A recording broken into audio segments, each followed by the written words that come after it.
ጌታችን መድኃኒታችን ኢየሱስ ክርስቶስ ጋብቻን አስመልክቶ በተነሳው ጥያቄ መሰረት ስለ ጋብቻ ምንነት ሲናገር መልስ ሲሰጥ ሲያብራራ የተናገረው ቃል ነው። በቅድሚያ የቤተ መቅደሱ አገልጋዮች ሁላችሁም በየማዕረጋችሁ እግዚአብሔር በድንቅ አጠራሩ ጠርቶ በአሁኑ ሰዓት በዚህ የቅድስና ስፍራ እንድትሰበሰቡ የፈቀደላችሁ ምዕመናን፣ አባቶቻችን፣ ወንድሞቻችን፣ ምዕመናት፣ እናቶቻችንና እህቶቻችን፣ ሕፃናት ጭምር በልዑል እግዚአብሔር ፍጹም ሰላም እንደምን ሰነበታችሁ? እንደምን አደራችሁ? እንደምን አረፈዳችሁ? አሜን። በደላችንን ሳይሰፍር ኃጢአታችንንም ሳይቆጥር በዕድሜያችን ላይ ዕድሜ እየጨመረ ለዚች ዕለት ሰዓት እንድንበቃ የፈቀደልን የአባቶቻችን የቅዱሳን አምላክ ቅዱስ እግዚአብሔር በድጋሚ ይመስገን።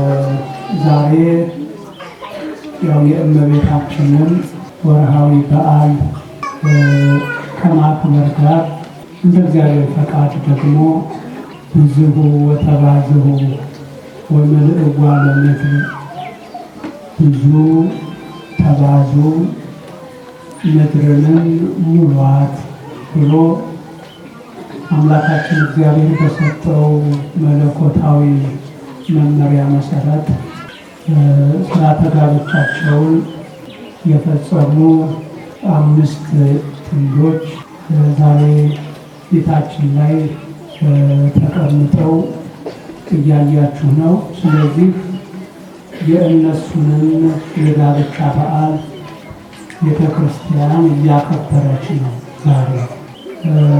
በዚህ መሰረት በቅዳሴው መካከል የተነበበው ወንጌል እንደተጠበቀ ሆኖ እኒህ የምታዩዋቸው ሙሽሮች ልጆቻችን የቃል ኪዳን መርሃ ግብራቸውን ሲያከናውኑ ሥርዓተ ተክሊሉ ሲፈጸም እነሱ አንድ የሚያደርጋቸው ጸሎት ሲጸለይ የተነበበ የወንጌል ክፍል አለ። እሱም የማቴዎስ ወንጌል ምዕራፍ 19 ከቁጥር 3 እስከ 12 ያለው የወንጌል ክፍል ነው። እነሱ ቃል ተጋብተው ቃላቸውን እንዲጠብቁ ጸሎት ተጸልዮ ከዛ በኋላ የተነበበው ይህ የወንጌል ክፍል ነው። ይህ የወንጌል ክፍል ተለይቶ ተመርጦ የተነበበውን ስለ ጋብቻ ክቡር የሆነው የአምላካችን የመድኃኒታችን የኢየሱስ ክርስቶስ ትምህርት በዚህ የወንጌል ክፍል ስለተጻፈ ስለተዘጋጀ ነው እና ከዛ መካከል አምላካችን መድኃኒታችን ኢየሱስ ክርስቶስ ከተናገራቸው ንግግሮቹ ከሰጣቸው መመሪያዎቹ መካከል አንዱ እንከሰኬ ኢኮኑ ክልኤተ አላ አሐዱ ሥጋ እሙንቱ፣ ከእንግዲህ አንድ ሥጋ ናቸው እንጂ ሁለት አይደሉም ብሎ ይናገራል። እንግዲህ ለዚህ መነሻ የሆነው የጋብቻን አስመልክቶ የተነሳ ጥያቄ አለ። ከቁጥር 3 ላይ እንደምንመለከተው ወመጽኡ ኀቤሁ ፈሪሳውያን ያመክሩዎ ወይቤልዎ ይከውኖሁ ለብእሲ ኀዲገ ብእሲት፣ ሊፈትኑት ነው የመጡት። ቅዱስ ማቴዎስ እንደነበረ ለፈተና የመጡ ፈሪሳውያን ይፈትኑት ዘንድ እንዲህ አሉት ይላል። ምን አሉት? ለአንድ ወንድ ሚስቱን መፍታት ይገባዋል ብለው ጥያቄ ያቀረቡ። ይገባዋል ብለው እንግዲህ የመጽሐፍ ቅዱስ ሊቃውንት እንደሚሉን ከፈሪሳውያን በተቃራኒ ሀሳብ ስለ ጋብቻ የሚናገሩ ሌሎች ክፍሎች አሉ። ጋብቻ በሞት ካልሆነ በስተቀር አይበተንም ወይም በጋብቻ ፍች አይኖርም የሚሉ አሉ። አሁን ግን ጥያቄ ያቀረቡት ደግሞ ፈሪሳውያን የሚባለው የሊቃውንቱ ቡድን ተወካዮች፣ እነሱ ደግሞ በተለያዩ ምክንያቶች ማለት ባትወልድ ወይ ባይወልድ በምክንያት ፍች ይቻላል። ይህም ብቻ ሳይሆን የሴት ሙያ ወጥ መስራት፣ እንጀራ መጋገር ባትችል ይፋቱ። ጠቆረች ከሳች፣ ጠቆረ ከሳ በሚልም ጭምር ፍች ይቻላል ብለው የሚናገሩ የሚያስተምሩ ክፍሎች አሉ። እኒህ ፈሪሳውያን ናቸው እና እኒህ ሰዎች ናቸው ቀርበው እየሰማችሁ ነው። ቀርበው ለአንድ ሰው ሚስቱን መፍታት ይገባዋል። ይህን ጥያቄ ሲያቀርቡ ጌታችን ኢየሱስ ክርስቶስ እያነበብክሙኑ ዘውስተ ኦሪት ዘከመ ፈጠሮሙ እግዚአብሔር እምትካት ተባይተ ወአንስተ ገብሮሙ ፈጠሮሙ ብእሴ ወበሴተ ገብሮሙ። በኦሪት ወንድና ሴት አድርጎ እንደፈጠራቸው የሚናገረውን የስነ ፍጥረትን መመሪያ ታሪክ አላነበባችሁም ብሎ እነሱ ጥያቄ ያቀረቡ ማለት በኦሪት ዘፍጥረት ምዕራፍ 1 ከቁጥር 27 ላይ እግዚአብሔር ወንድና ሴት አድርጎ ፈጠራቸው ነው። አንድ ወንድ አንድ ሴት አድርጎ ሁለት ሰዎችን አሳይቷል። ማለት የመጀመሪያውን የሁላችን አባት የሆነውን አዳም በሃይማኖት፣ በአመለካከት፣ በከለር ብንለያይም ዛሬ ዓለሙን የሞላናት የእነዚህ ሁለት ወላጆች ልጆች ነው። የአዳም የሔዋን ልጆች ነው እና እግዚአብሔር እነሱን ሲፈጥር ሁለት አድርጎ ሔዋን ሁለት ባል ያስፈልጋታል ብሎ ሁለት ወንዶች አልፈጠረም። አንድ አዳም አንድ ሰው ወይም ደግሞ ለአዳም ሁለት ሴቶች ያስፈልጉታል ብሎ ሁለት ሴቶች አልፈጠረም። የሁላችን እናት የሁላችን መገኘት አስተዋጽኦ የሆነችው ምክንያት የሆነችው ከባባ ጋራ እናታችንን ሔዋን ብቻዋንን ነው ያዘጋጀ እና ይህን አላነበባችሁ ማለት እንዲሁ መፍታት ማውጣት ቢያስፈልግ ኑሮ የተለያዩ አማራጭ ሴቶችን ለአዳም ያቀርብ ነበር። አማራጭ ወንዶችን ለሔዋን ያቀርብ ነበር እና ይህን አላነበባችሁትም። እናንተ ምሁራን አይደላችሁ፣ እናንተ ሊቃውንት አይደላችሁ። ስለዚህ ይሄ ማለት ምን ማለት ነው? ፍች ይቻላል ማለት ነው። ይቻላል ማለት ነው። እንዴት ጥያቄያቸውን በጥያቄ ሲያቀርብ እንደማይቻል ያሳያል።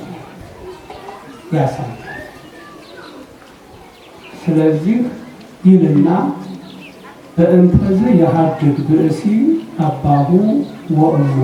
ስለዚህ ሰው አባቱን እናቱን ይተዋል ወይ ተለዋ ለብእሲቱ ሚስቱን ይከተላታል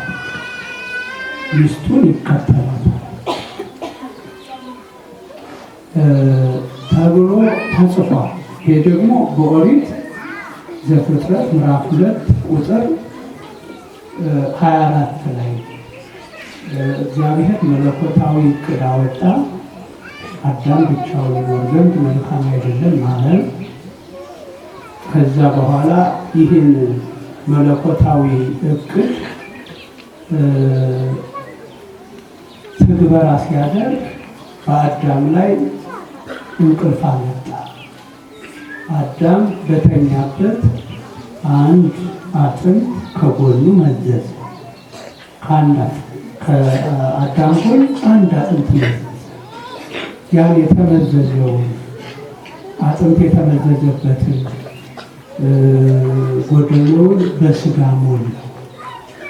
ያችን አንዲት አጥንት ግን ወይም ያን አንድ አጥንት አንድ ሰው አደረገው። ስንት ሰው? ማናት? ሔዋን። አንድ አጥንት ተመዞ አንድ ሰው ሆነ። መቼም ለእግዚአብሔር የሚሳነው ነገር የለም። አሰራሩ ልዩ ነው። የለም ያለውን ማምጣት መሙላት ይችላል። አንድ አጥንት ተመዞ የሁሉ የሰውነት ክፍል ከየት መጣ? እህቶቻችን ከየት መጣ? ዓይን ከየት መጣ? አፍንጫ ከየት መጣ?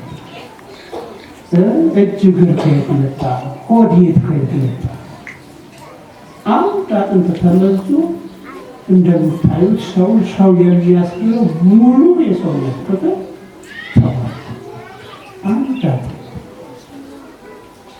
አንድ አጥንት እና እንደው እግዚአብሔርን ለማድነቅ ወጣ ሳለ እኛን ብቻ ማየት በራሱ ጊዜ አይሰጥም። እግዚአብሔርን ለማድነቅ እግዚአብሔርን ለማመስገን ስራ ድንቅ ነው፣ እጹብ ነው ለማለት እንደ ሩቅ መሄድ አልነበረብንም። እኛኑ ማየት እኛኑ መመልከት አይገርማችሁም? ተመልከቱ። የእኛ እናት ሔዋን አንዲት አጥንት ከአዳም ተመዛ ተሞላች፣ ተዘጋጀች፣ ሙሉ ሴት ሆነች። ከእሷ በኋላ እሷ ምክንያት ሆና ከተወለዱት ልጆቿ በምንም ሳታይ ምንም ሳይጎድል ሙሉ ሴት ሆነች እና ያን ከዛ በኋላ እሷ ወደ አባታችን ወደ አዳም አቀረባት። አዳምም ያው አዋቂ አስተዋይ ነውና ሚስቱ አድርጎ ተቀበላት እና ከዚህ የተነሳ ሰው አባቱን እናቱን ይተዋል፣ ከሚስቱ ጋር አንድ ይሆናል ይልና ስለዚህ ከዚህ በኋላ እንከሰች ኢኮኖክል ይፈር አለ አህዱ ስጋ አሞቱ አንድ ስጋ ናቸው እንጂ ከዚህ በኋላ ከእንግዲህ ሁለት አይደለም። ዘእግዚአብሔር አስተጻበር ሰብ ይፍት እግዚአብሔር አንድ ያደረገውን ሰው ምን አይበል አይለይ። እግዚአብሔር በመለኮታዊ አሰራር ዛሬ እነዚህን ወንድሞቻችንን እህቶቻችንን አንድ አድርጓል። 10 ሰዎች ናቸው ተጠቅልለው፣ ግን በእግዚአብሔር ምስጢራዊ አሰራር 5 ሰዎች ናቸው። እንደምታዩት 10 ናቸው የተደረገ አይደል? ግን 10 አለ። ሁለቱ አንድ እየሆኑ 10 5 ነው። እንዲህ ነው አብ ክርስቶስ አምላካችን። ስለዚህ አንድ ስጋ ናቸው።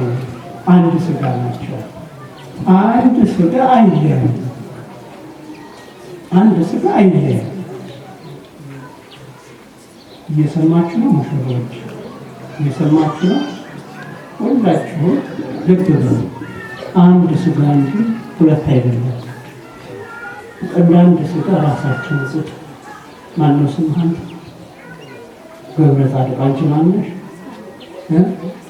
አስካለ ማርያም ገብረ ጻድቅ አስካለ ማርያም አንድ ስጋ ነው፣ ሁለት አይደላችሁ። እና ተዋህዷችሁ በዚህ ነው የሚታየው። በጣም ልብ ብላችሁ ሊሆን አንድ ስጋ ማለት ምን ማለት ነው? ብዙ ትንታኔ በሊቃውንቱ እንደተሰጠ ሆኖ በጣም ይኸው ካነሳነው ነጥብ ጋራ ሁለቱ አንድ ስጋ ናቸው ያለ መልስ የሰጠው ከች ይቻላል አይቻልም፣ መለያየት ይችላሉ አይችሉም፣ አይችሉም እያለ ነው። አንድ ስጋ ናቸው። አንድ ስጋ እንዴት ሊመጣጠል ይችላል? ሙሽሮች እንደዛ ናቸው። በእርግጥ አንድ ስጋ ላይ በተለያዩ ሰውነት ክፍሎች የሚከሰት በሽታ ይኖራል፣ የሚከሰት ህመም ይኖራል አይደል? አለ እጅ የሚታመምበት፣ እግር የሚታመምበት አጋጣሚ ይኖራል።